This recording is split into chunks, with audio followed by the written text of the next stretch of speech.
Ditanya soal buku hitam, Ferdy Sambo hanya tersenyum. Ferdy Sambo, terdakwa kasus pembunuhan berencana Brigadir Yosua, hanya tersenyum saat ditanyai kuasa hukumnya soal buku catatan berwarna hitam yang selalu dibawa sejak kasus bergulir.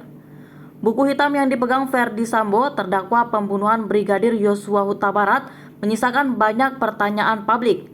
Rasmala Aritonang selaku kuasa hukum Ferdy Sambo mengungkapkan pernah menanyakan ke terdakwa pembunuhan berencana itu. Namun Ferdy Sambo tidak menjawab dengan kata-kata, melainkan hanya tersenyum ke Rasmala. Saya pernah waktu itu beberapa kali ketemu beliau waktu mengunjungi, memang buku itu selalu dibawa. Kebetulan waktu ketemu diletakkan di atas meja, saya tanya, "Apa sih Pak isinya?" Beliau hanya tersenyum saja. Kata Rasmala dikutip dari tayangan YouTube Kompas TV pada Jumat 21 Oktober 2022. Arti senyum Ferdy Sambo tersebut tidak diketahui sebab Rasmala tidak menanya lebih lanjut.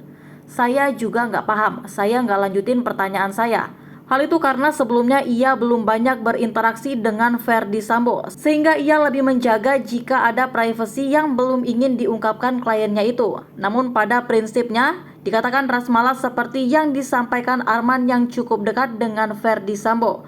Disebutkan bahwa Ferdy Sambo memiliki pengalaman yang cukup panjang seperti Kasubdit 3, Dirtipidum dan terakhir sebagai Kadif Propam. Sementara kenapa banyak anggota yang terlibat, Rasmala menjelaskan karena adanya kewenangan yang cukup besar dipegang Ferdy Sambo. Posisi itu yakni sebagai Kepala Divisi Profesi dan Pengamanan atau Propam Polri, kemudian sebagai Kepala Satuan Tugas Khusus. Sebenarnya sih sederhana saja Mas Budiman. Kalau melihat kasus ini, kan pasti Sambo sebagai Kadif Propam memiliki kewenangan yang cukup besar.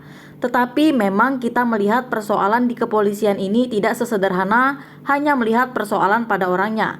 Ini ada sistem, budaya, ada orang yang bekerja di sana, kata Rasmala. Sehingga kejadian tersebut merupakan momentum yang baik dalam memperbaiki citra kepolisian dengan perbuatan yang konkret.